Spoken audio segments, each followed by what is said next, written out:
Hello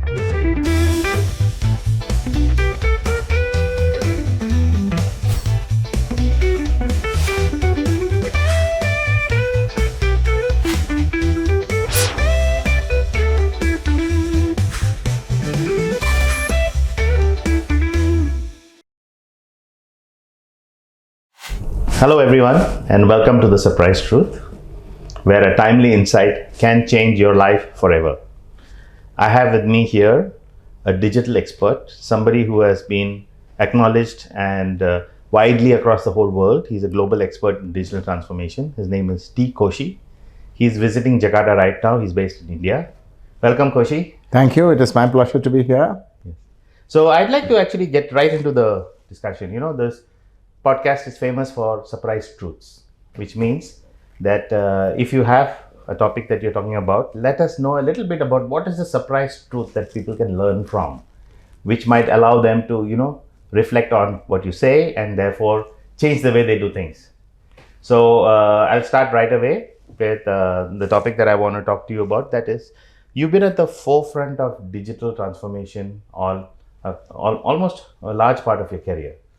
And what are some of the reasons or why you got into this in the first place? Okay, as you told me that, and I had been in this space for quite a long time. You can see I'm an old man. Initially, if you remember, mid-90s, there was a lot of development that was taking place in modernization of the economy that's taking place in India. And one of the critical component of any of the modernization initiative in a country is the capital market. So I got an opportunity to be a part of the largest transformation in the capital market when we are trying to move away from the physical way of holding and trading in securities to digital way of doing. That's NSDL. That is NSDL. That's where I got involved in it. And then I realized the importance of that over the coming years. If I'll just put things in context for the whole discussion. Yeah. If you remember, in the modern economy since the Industrial Revolution, the markets evolved in a certain fashion. What was unique about this transformation in the physical world was that in the early stages, in every domain, there was one or two enterprises who practically had a stranglehold on the whole economy. If I go monopolistic practices. Monopolistic or oligopolistic practices. In fact, very interesting thing which is very relevant for India and Indonesia is the East India Company. Correct. If you look at what is the underlying motive of that such large corporation is to maximize the interest of the shareholders and the domain they come from, which was not giving due attention to the citizens of the country or the business of that country. This happened all throughout the world. If you look at later, even the most developed economy today, like in the US, you had early stages monopoly in oil. Standard Oil was there, and then Bell was there. So if you look at the developed countries, what they do, they use a regulatory way of bringing more democracy in the economy. Correct. If you look at 1870, we had the Sherman Act in US. The idea was to make sure that there is no single or few enterprises controlling the whole industry and the economy. And all countries have gone into anti-monopolistic practices. Correct. If you look at the world in the last few decades, is that we are creating a new continent. We have 7 continents on Mother Earth. Correct. We are creating the 8th continent, digital continent. Which is virtual. It started being very democratic. If you look at internet as such, is very democratic. In its origin, yes. The in the information sharing is where it started. Correct. When Tim Lee came HTTP, he could have created a private network.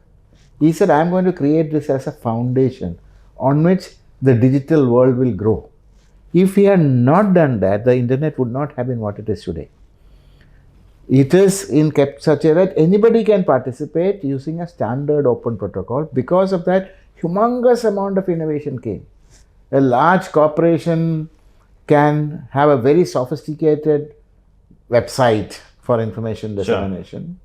And a small enterprise can, using some standard components like WordPress or anything, and make their image, make their presence felt in the digital world from an information sharing point of view. Understood. And he doesn't have to do anything separately for one browser or the other. Any browser can see it. So the supplier of the information make it available on the internet. The browsers help people like you and me to discover it independent of where he has hosted. Yeah. Same thing happened even in email. But when it came to commerce, digital world took, I will rather say, the East India route. Correct. Few enterprises with a humongous amount of resources in their hand establish monopolies or duopolies in every domain.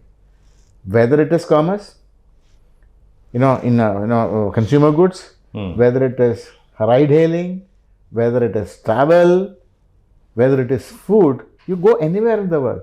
2 or 3 enterprises have 70 to 80% of the market. So why is this? Is it because they have all the resources, or actually the innovative ideas are actually emerging from there? No. What they have done is the strategy. Like I said, Tim Lee could have created a private network. He said, I'm creating the foundation. Whereas in commerce, when the enterprises came, they came with proprietary protocol. The proprietary protocol means that anybody who wants to participate, whether you are a supplier of service or a consumer of service, will have to use that proprietary protocol. That means the network effect of the proprietary protocol will help them to grow. He will help them to establish a monopoly, duopoly position if they throw in humongous amount of resources to establish the presence. Understood. So the question is about who establishes the presence first. So that comes from humongous amount of resources. So only people with resources, they come in. And after that, they bring a lot of innovation, I have no question. But all the innovation to maximize the interest of their consumers, their suppliers and their shareholders. Understood. And now they have a stranglehold on the suppliers and consumers. Yeah. So then they have a lot of practices which is not the best interest of the economy at a large, and it ends up messing with small consumers, specifically small business people. Only few enterprises will Who don't get a chance to compete. They have no presence. The digital world suddenly become like the old East India Company physical environment. Few enterprises having a stranglehold. This has been now realized by developed countries. They are trying to do the regulatory approach. Yeah. Okay. So this is something that we have been understanding over a period of time. In the last 10, 12 years, India became very, very conscious about it. So there have been many experiments where we try to look at this challenge. India took a view that we are going to use technology and markets to address this issue. So it evolved over a period of time. So my experience in doing large digital solutions for population scale problem made me aware of these things, and I sort of wanted to be, and I got an opportunity to sort of implement large solutions, which now evolve into the spirit of democratization of anything related with commerce. Okay. So this is interesting, for viewers who might be familiar with how digital transformation takes place. This philosophy is open source philosophy. And Koshy, I want to actually ask you a little bit about that. If you look at this whole idea and philosophy of democratization, it comes from this whole thinking process that a lot of people ascribe to, which is open source, and that's making it democratized and available. Protocols are available to people, etc., and they can develop things on top of things, layers, right? So the question I have for you is, why did you choose to be in this space rather than being, setting up a large company and building? So what kind of provoked your reason to be in this space rather than, you could have been a digital.com billionaire, be doing the same exact thing that you're doing now? No, as I told you, when I got the opportunity to be a part of the NSCL project, and I could experience the transformation it was making into the lives of large number of consumers, investors, and business people, I felt that is where my calling is.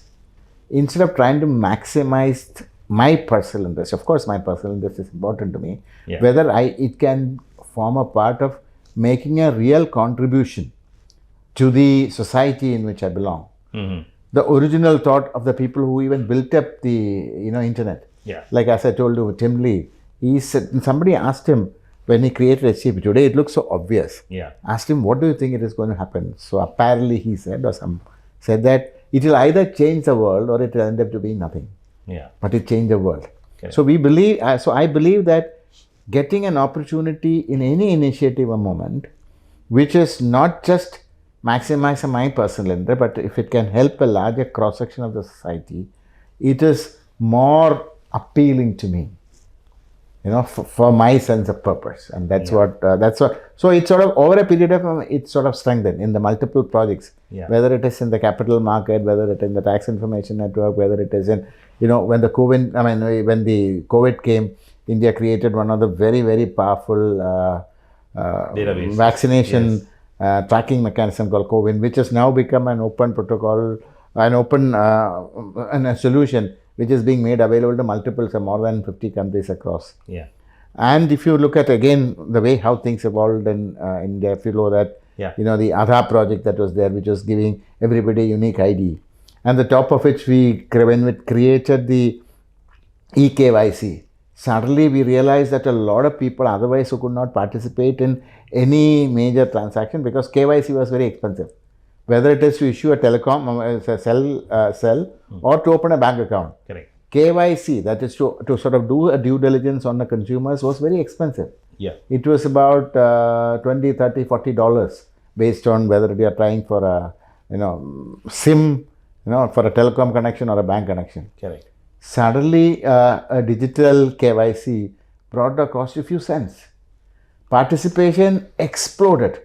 In fact, one of the newest telecom company that came to being in India about 7-8 years ago, they were able to onboard 100 million people in less than 6 months purely because they could do KYC electronically. Yeah.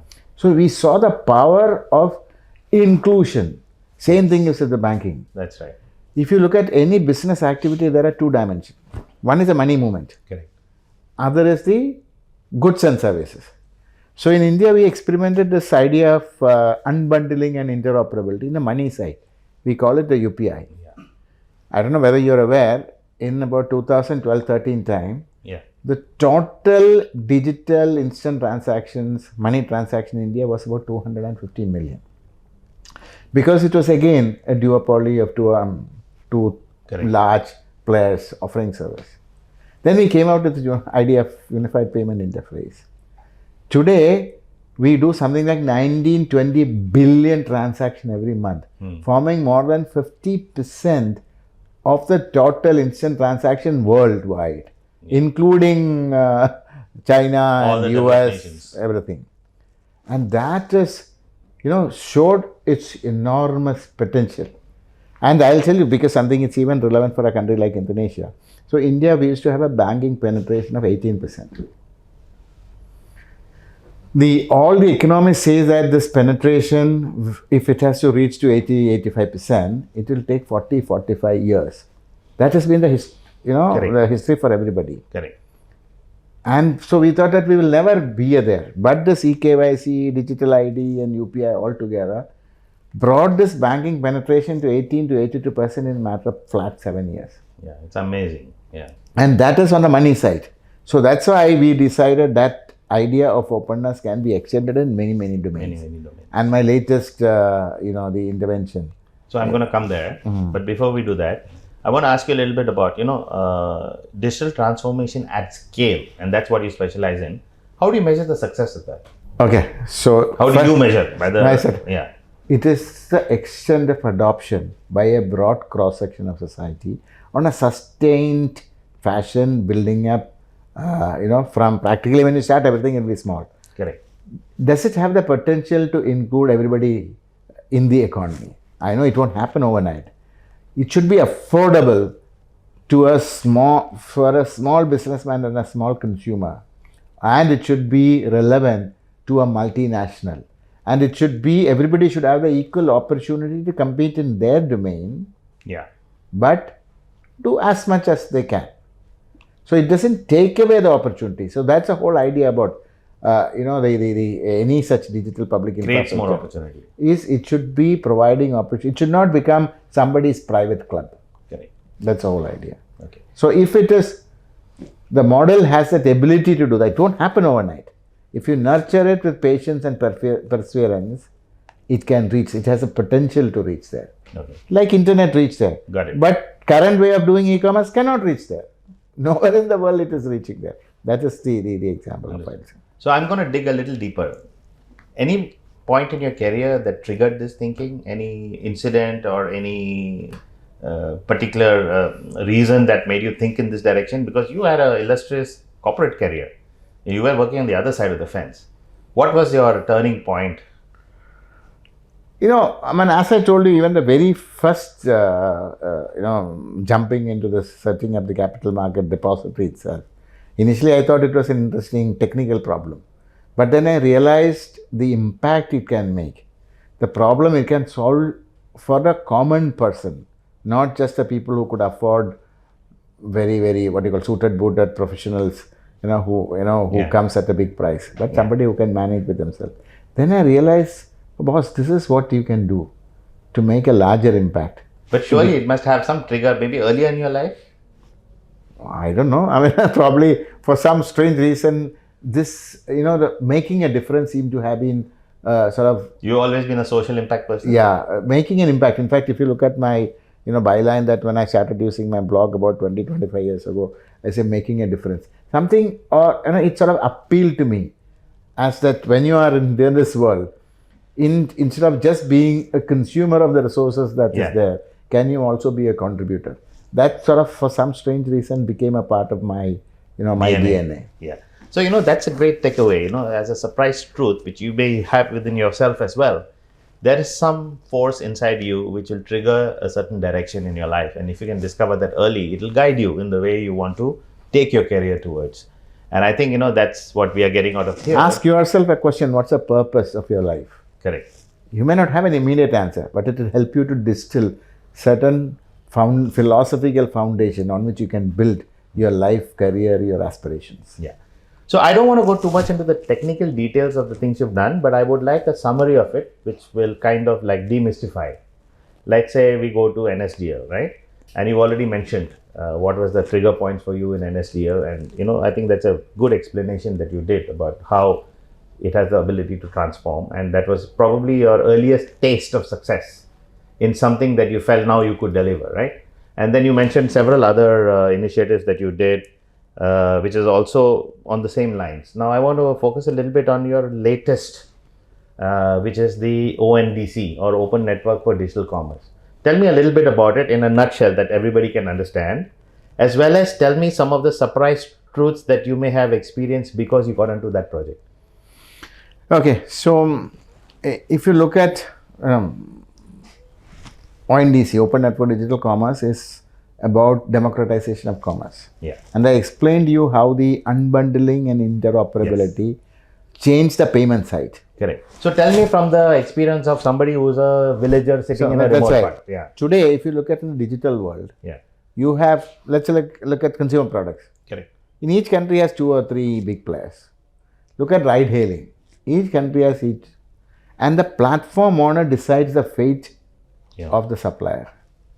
You are practically if you are let's say if you are in the physical world, you are your own master.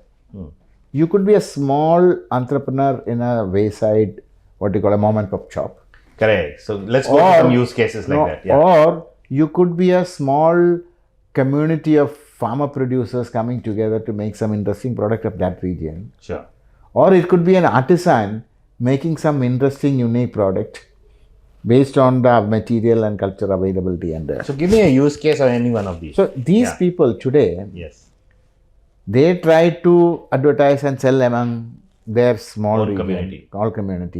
But imagine this small, let's take a cake maker from, good example. Somebody who makes cakes. Somebody who makes cake. In a village. Some very specialized, what do you call in your language? Kue. Okay, some of that region. Yeah. He can only sell around his community and among the villages. True. Imagine he wants to sell now that to Jakarta. He has to identify some distributor. He has to have an arrangement with the logistics provider. If you go and talk to a logistics provider, say that I have some cake to be sold in Jakarta, he'll say get lost. Because you are a relevant consumer. Because he need to have a contract and they will have some technology you need to integrate with that. And you need to have a legal agreement with that. How many times that fellow say you're too small for one package every week, I'm not going to do. Correct. Now when it comes to Jakarta, he says that, okay, there's assuming that lots of people who come from your village has popularized this for you, and you have now, let's say, a nice social media campaign. Yes. In Instagram, away from this village. But thing is, even if you want to come, if you want to sell one by one to Jakarta, cost is going to be so expensive.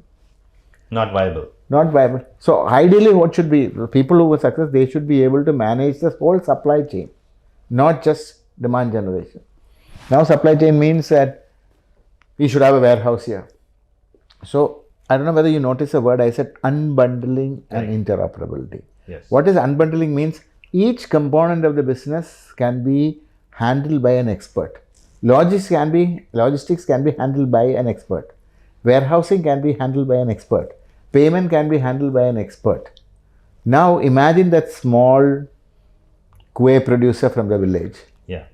He put an Instagram advertisement, and when he gets initially few orders from Jakarta, he doesn't have to go. I'm supposing logistics as a service available on the network because it's unbundled. Correct. Just like the consumer bought the kueh producer can now buy logistics without having any separate technical integration. No agreement, nothing. Nothing, it's all because it's all part of the network agreement, network participation. Yes. And he'll start, now that he's getting some amount of demand in Jakarta, he'll say, hey, sending each one by one is expensive. Imagine there is warehouse as a service available on the network. Yeah. Today, if he has to tie up with a warehouse in Jakarta, he has to do a due diligence. He doesn't know who's going to take him for a ride. Now, available an entity who has already been done due diligence by the network is available. Where he says, I want every week one pallet to be available. Correct. And I want a bulk transport of 100 kuehs coming together to this pallet. And somebody locally who is taking it up and packing it one by one, distributing. Suddenly it becomes a business model workable. He's able to expand that. So I just gave you an example. Simple example. Coming from the power of unbundling and interoperability working smoothly, and the network making sure it is not a flea market, but an organized, disciplined market, which can give trust to the consumer of what he is buying and give trust to the seller of the money that he gets. That is the whole idea of an open network for digital commerce. Yeah. And that is something that we are building up. It's a gradual process. In fact, in India, when we started... It's supposed to be a huge success story in India. Right now. See, for example, UPI, I told in about 10 years' time, it has now become the global first. This one started about 2-3 years ago. And now, now we have... When we started, we didn't even know whether this idea will work. Correct. Now, initially, in the first month, we had some few sellers selling it to their own friends and relatives, some 1,000 transactions. Now it has reached 18 million transactions a month. And we have already done about 300 million transactions. And the beauty is it has got food, consumer products, ride hailing. Now imagine, so then the way, what is our dream about this open network is that every product or service which is catalogable will make their presence felt in the network. Just like you have, everybody has a website, you have a commercial site now. Correct. Without worrying whether I should tie up with Chrome and with this and with that. Different buying application will come and buy, will help their buyers to buy whatever that is relevant. Let's take the case. I'm just giving you again an interesting example. Today, let us take the case of a gaming company. Okay. They have a good consumer set of people who come to do games. Now, a lot of youngsters come and play the game. How can we extend something more to those people who are gaming? What are the kind of people who do video games? Youngsters. Yes. They'll sit from morning to evening on holiday. What are the things they're interested? Pizza, Coke, the popcorns, Yeah. all these things. If the gaming company wants to offer this to their clients, today they have no option because they have to go and tie up with all this company, integrate with them, arrange for delivery because that's a physical product. Gaming is a digital product. He doesn't even know how to do a digital product. Correct. Now he says that I only need to give a consumer interface because those suppliers are already there. Yeah. Suddenly it becomes a very, very interesting possibility Yeah. for him to offer something beyond. Beyond what he actually does. Imagine a company, a non-banking financial company who is in credit business or small business. Now they say that today he is giving credit for you to buy a TV or a... Imagine he can say that I can also sell TV. He has to only give an interface there. And then say that now that you bought the TV from my side, why don't you, I can give you credit. Now take the next power. If you look at today, one of the biggest problem for small business is working capital. How is that addressed? Man, today if you look at go to a bank, same thing in India, I'm sure that you have the same challenge in Indonesia too. They will say, what is your collateral? And most of the small business have no physical collateral to give. They're unbankable in many cases. There are no physical collateral. And even if the small house there, they don't even have a proper documentation to give it a collateral. Now, if they all come into the digital world with digital transactions, suddenly the digital transaction become your collateral. Again, in fact, that is why in the same network, you can sell pizza and Coke and you can also have credit. Understood. In fact, we already launched that in India a few months ago. Small credits based on digital collateral are able to do some $1,000, $500, $2,000 credit working capital loan that is coming in a flat 6 to 7 minutes. It comes. Today, if you look at one of the biggest challenges for small businesses, the working capital loan. I don't know what's the situation here in them. It is like, they end up paying usurious interest of 5 to 10% per day. Yes. They go to very extortionist local money lenders because they have no other collateral. That money lender's collateral is the kind of pressure they can put. Correct. And the gun they can show or the knife they can show. Correct. Imagine now that small business person, his transactions are significant amount of digital transaction and it is very verifiable that is lying there. It shows it to come to his bank account. Then suddenly that again he is having every week a transaction of let's say $100. So if he asks for a working capital, $1,000, you ask for a working capital of $50, and if it can be KYC can become digital, it can be done practically at no cost in few minutes time. Suddenly he has an availability. Correct. Kind of opportunity. Similarly, imagine the insurance is available. Let's say that Kuwait fellow from the village is selling one bulk to here. For him, for example, a big company like Amazon of the world, even if there is one packet get lost, they can pay from their pocket, doesn't matter. But for the small Kuwait producer, one packet loss of $2 is or destroyed or whatever. It's a big. Imagine you can have a sachetized insurance plugged onto it.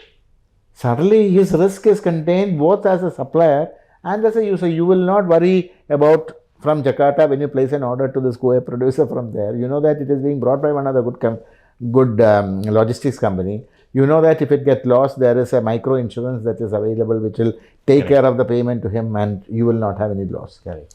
So all these things become possible in an open network. That is the whole power of open network, which is what we started in India as an example, which is now being accepted and looked at too seriously from across the world. And that's why we believe that this is going to be the way in which the digital continent will change. Like in the physical market moved away from monopoly to the open competition, sitting on the top of regulation. In the digital world will move from monopoly and duopoly to a inclusive market with the help of technology and markets. Understood. With enabling policies. Got it. That's our thought process and our aspiration. Okay. So a couple of surprise truths here. If you really hear what he actually said, and you might want to rewind few minutes before, the power of the examples he used is really the surprise truth. A lot of people don't understand, when you mention ONDC or you use the words and the terminology, but the use case is really powerful. And if you really understand how that can be played out, you will realize the power of the unbundling and interoperability, which Koshy was talking about. Which will also reduce the cost. Today, I'm sure it is a case here also in any of the digital commerce. The commission and the cost of intermediation is anywhere between 20 to 50%. Correct. It can really come down. That is because there is a monopoly power that is there. Yeah. Whereas when it comes open competition, it will come to the rent-seeking capability will go. Correct. It will only be charging for the services that is provided. So the market becomes more efficient. It will become more efficient, and that's how the physical market works, isn't it? Correct. So it will become like that. The digital market also will become like that. Okay. So here's another thing that you should think about. Another surprise truth, which I realized, that we talked about use cases of a buyer or a seller or somebody in a remote area, but it's also about all the people who are part of this providing services which are unbundled. So the logistic guy, suddenly somebody can say, what, I'm good at this. I want to be one of the logistic guys in this network. Somebody else is having a small business, and that part can be one of the service providers. So do you also count the number of people who are service providers and yes. etc. in the Yes, they're all part of the network. Look at, as I told you, this is a network. This is not a platform. Yeah. In network, anybody who has any product or service that can be cataloged and made available, he's a beneficiary of the network. Correct. Anybody, any user can use that network. So this is an inclusive agenda for everybody coming together, just like in the physical market. That's how the physical market works. Correct. It will mimic that. Yeah. So job creation is one of the big yes. pluses of this. And also drive innovation. Today, let's assume that somebody come out from, what is a good engineering institute in Jakarta? Several. Let's say he graduates from there. If he has a very interesting idea of how to create, create fancy catalogs for digital catalog. Correct. Today, he has no business because there are only 2 or 3 networks which is providing platforms. So his option is either to go and surrender himself to that platform provider or sell the company. Tomorrow he will say that he can charter, he'll say that, and I'll go to all the small business and help them to do their digital catalog and make it available on the network. Got it. That's all his job is. Yeah. So, and now you will see today also innovation happens from the established player. But what is relevant for their consumers and their suppliers? Tomorrow, whereas if you look at the internet communication, if you look at one of the top companies in the country will be using a very sophisticated provider for creating their website. Whereas a high school student today using standard like WordPress or any of them can create something really interesting and cute for the small business person, because it is going to be seen by only 10,000 people. Correct. That's not possible in the commerce. Now it will become possible in commerce. It will drive innovation. And that is why we believe that it is a public-private participation. And the early stage support can come, capacity building and endorsement and affirmative action by governments and philanthropic organization. Correct. For example, if the government want to help small business today to be in e-commerce, they like to go and say, okay, join one of this thing. It is not easy for the government to endorse one large established player. Whereas government can support and endorse small businesses. Correct. In digitizing, digital catalog being made available, and tell them that use any of the platform, any of the buying interfaces. Correct. So he is helping the small business to create demand. He is not helping the big business to maximize their profit. So it will become possible even for the governments and philanthropic organizations. We are seeing, for example, some philanthropic organization in India came and said, I'm going to adopt 500 self-help group of women to help them with, using the power of this network to improve their livelihood. Yeah. So everybody, now there is a common agenda where without any reservation, diverse enterprise from government to CSR to philanthropic organization to multilateral organization, everybody can come together with a common agenda. And that is the beauty. Understood. So the surprise truth here is that, whatever we listen to what Koshy said about the ONDC network, which he founded and built, is that it is very similar to the requirements in Indonesia. Let me give you an example. The surprise truth here maybe for many of you is India is a very large, diverse country, and it is number one in terms of population and all around the world. But it is made up of smaller provinces, or you could call them states. We call them states in India, and Indonesia has got provinces. There's a lot of ethnic diversity. There's a lot of diversity in the interests. Some say different parts of the country have different economic DNA, and therefore a solution like ONDC for Indonesia is a very interesting idea. So Koshy, some few questions to you.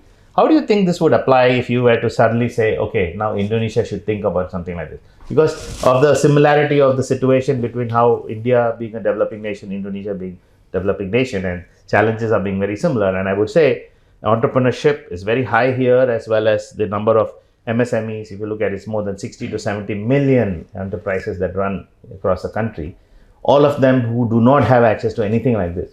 What's your view of how it would apply firstly, and what could be a kind of an impact that you would foresee if one were to adopt this in Indonesia?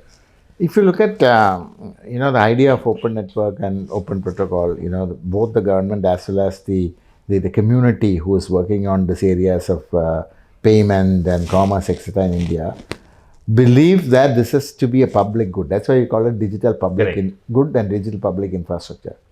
So we are making this available open source for if anywhere. And also, we are also willing to share our learning. And with a complete freedom for anybody to take it, use it, so long as they give credit to where it is being coming from. Correct. And at no cost. Because we believe, like we said, no, it is even my personal philosophy draw from the philosophy of the country that it has to be a contributor. Yeah. It is one global village. That is a philosophy that our Prime Minister also sort of portrays. It is that finally, in our language, what he says is that the world is one family. Yeah. And in that way, whatever we can make, it doesn't mean that, there should be no business or no commerce or no. It should be, it will succeed only if it drives the commercial activity, but based on common engine, not somebody's private property. So that the underlying infrastructure, whether the rails, like the roads and the rails, imagine the road structure was somebody's private business. Understood. Imagine the rail line was somebody's private business, like in the good old days of East India Company. Then it doesn't benefit everybody.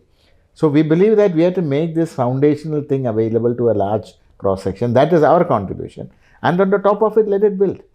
And if they want to share our learning, I'm sure as a country and as organizations, we are always there. Yeah. So, if you really look at how this plays out in Indonesia, you believe that, there is a good use case here.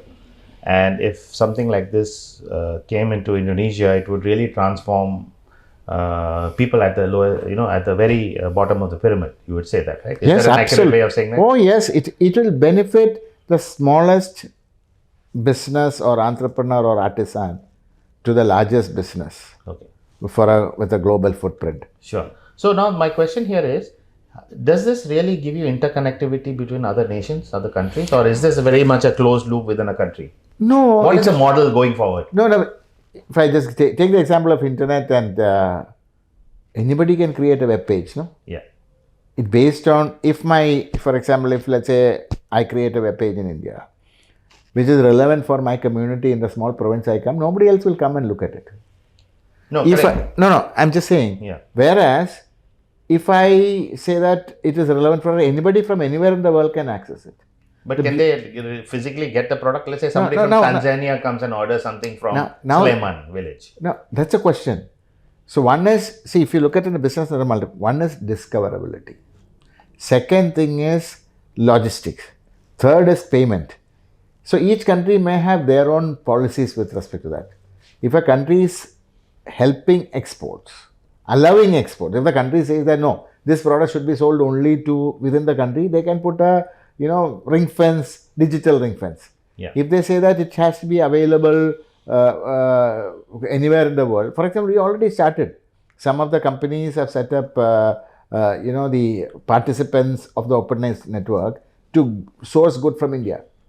So then logistics is available. There are logistics providers who can supply to anywhere in the world. The banking system will allow the transfer of money. So it depends upon what is the rules of the country, what is the aspiration of the producer. Correct. So the beauty is what we believe, that if there is an adoption of this open protocol, by multiple countries, subject to the restrictions of that country's commercial laws, they can all talk to each other. Digitally, they can all talk to each other. So going by this idea, then you would think that this is something suitable for ASEAN as a region? Of course, yes. For example, let's say, the same idea is adopted let's say, either ASEAN can take it as collectively, or each country can have, say, that they all use their own, for their business, their local business and consumers, they created the one component. But since it's using the same protocol, to the extent that the cross-border trades are available, this protocol will help it to do that. Understand. So there is a opportunity here where we can look at how ASEAN can consider having infrastructure which is DPI, digital public infrastructure. Yeah, of course, Who yes. would own it then? It's a collective ownership, community ownership. And we will always say that if something, when you start, you need a catalyst. That is why like there is an endorsement from the government, or it starts, for example, if you start in Indonesia, which is from 40%, I think, of the ASEAN economies, it start there. And somebody else start in Thailand, they can start talking to each other. But I will see in India also, the foundation of ONDC is came from the endorsement of the government, but the government said that it has to be a private sector, it has to be an industry initiative. So they encourage banks and financial institutions to give a startup capital. And government gave its blessing as well as the enabling policies to give it initial, what you call priming of the pump. Understood. After that, it will build on itself. So in a way, it is self-regulated. I would say the organization regulates itself as well. That's why. So the whole somebody who comes together, the network policies and the agreement ensure discipline of the network. The beauty is, since it's all digital, we can make sure that 95% of the discipline can be enforced through the software itself. So enforcement becomes much easier and much efficient. Yeah, because I would using a digital world. Understood. So trust becomes an inherent important factor in this entire thing, that without trust, none of this would work. Yeah, right? and the technology will help you to build the necessary kind of trust. All right. That's why I said it is about the network policies, network agreement, and the protocol together.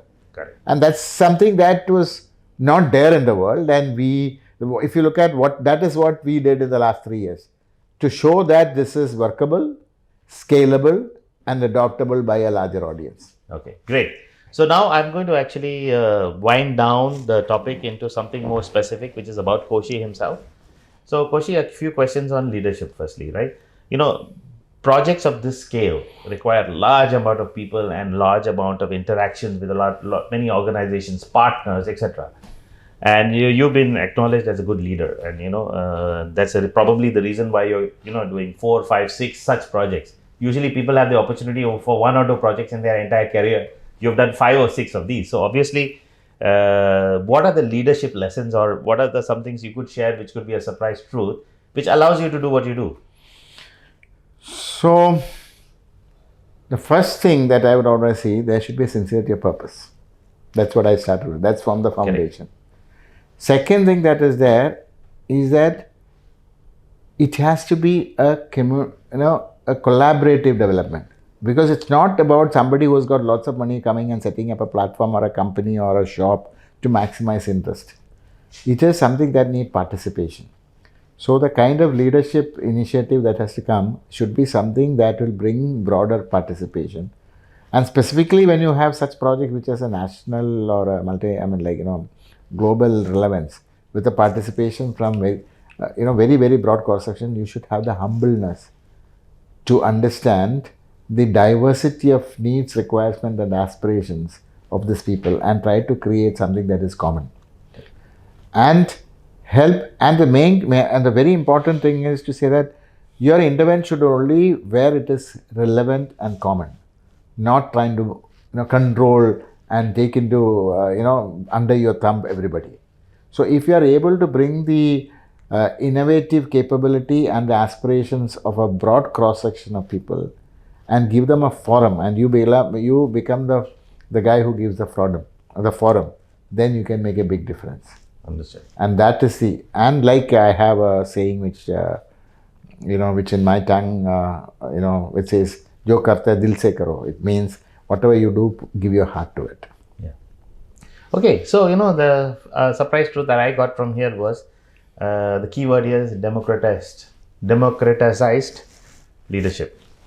And would you say that would be Yeah, a that's fair true. statement? That is fair. At the same time, that should not be an excuse for inaction. And you should be able to Be guide driven the at team. the same time, inclusive. Inclusive at the same time, take it a step forward all the time with an outcome orientation. Yeah. You should always have an outcome. You should have what is the outcome you're trying to try for, and you should have a a willingness and capability to bring that outcome to the forefront through a participation from a broad cross section of people who are of relevant ecosystem players. It's an ecosystem play. Correct. And your leadership would have to actually reach out to the ecosystem as well, right? You have a lot of outreach programs. Yes. Because you're building ecosystem becomes very essential for such projects. Correct. Absolutely. So I'm going to go to the last section here, some surprise truths which are legacy related, right? So I can see the pathway that you have been taking so far, but I don't see the pathway that you want to go towards. What's your real legacy that you plan for yourself? You still have, a long career ahead of you. We believe, the way I look at it, for some reason and grace of God, I got the opportunity to be in a very diverse segments of economic activity, whether it is in capital market, whether it's in public finance, whether it is in tax enforcement, or whether it is in commerce, whether it is in health, and was able to find a lot of learning from each of these things together, which gave me an opportunity to be a solution developer for creative solution developer for difficult problems. And I'll just sort of give you an example, is that if you have that multi-sectorial mindset, you might be able to come out with something really interesting solution, which the people who are specialized in one area may not come. I'll give you a very interesting example. When somebody has a problem on the heart, there's something called angiogram. You would expect that the angiogram was developed by a cardiologist. Actually, no. It was developed by a combinatorial effort of a urologist who know how to send the tubes through your body to search out something, and the rocket scientist who knew how. How unlikely. They came together, and of course, cardiologists help to understand what's the challenges of the heart. But it is the idea. The idea came from a urologist and a rocket scientist, not a cardiologist. Correct. So that is the whole idea. And I believe that this kind of exposure that I got will be able to help larger cross-section to sort of find some unique solutions within my country as well as in probably other countries. So, what is your background which makes you think that, it is very much attuned to what you've been doing so far? Your let's say, educational background. And how is it relevant to what you're doing? And like I said, I had the opportunity to do a graduation in technology and the post-graduation in finance, and to be involved in technology-related solutions. Yeah. So I believe that is like a beautiful combination for the world, the future world, which is more driven by technology, in solving large-scale problems. Okay. So, ending on this last bit is a message for the youth. And what I'd like you to give is a surprise truth summary of what you think the takeaway should be of our episode here for somebody who is like in its 15 to 25 years, and they should look at this episode and say, you know what, I learned something. That surprise truth would have changed my life. How would you summarize it, and to the audience on your camera? Yeah. One thing that I sort of share from my experience is that keep your eyes and ears open for the changes that's happening around. We felt that the changes was quite fast when we were young, but today the changes are even much faster. So be there, keep an eye open to the diverse things that is happening. Identify an opportunity that suits your purpose, and do not say that that's it, I'm going to be stuck with this all through my life, because that is not a possible luxury that you can have. Look at how you can improve upon it continuously. You be a learner till you die, And that is a key thing. And never settle down and say, hey, I've learned enough. So whatever university degree that you may get is just seen as a starting point to trigger your intellectual curiosity, which will make you a learner all through your life. Then the answer, like Bob Dylan say, answer my friend is blowing in the wind. The universe has all the actions which is out there for you to figure out. Fantastic. And we're going to end that. This has been a very revealing episode of The Surprise Truth, because we've had the good fortune to have Koshy visiting Indonesia, and at the same time giving us an opportunity to pick his brains, learn a few things, get some surprise truths. And I must tell you one thing, that this episode is probably life-changing for a lot of people who are watching this and thinking about what's the world ahead for me, because jobs are difficult in the near future. Geopolitical situation has created complications. Economies are suffering, or you could say challenged, if that's a word you prefer. And with this comes the uncertainties of what am I going to do in the future. And a solution that Koshy has been championing over the last 5 years is actually a recipe for entrepreneurship at a very, very basic core level. You are from a remote part of anywhere in this country, you would have an opportunity to take an unbundled solution and create a business which probably nobody would have ever thought of, and allow yourself to go beyond the place that you live and create a job for yourself, put food on the table. And this is a power. I don't think this is just a surprise truth. It is a power in the hands of the people to create economic value and social impact for their surrounding. And this is the key takeaway, or the surprise truth I would like you all to think about, and see how you could be playing a role in something that's going to be here in the next few years.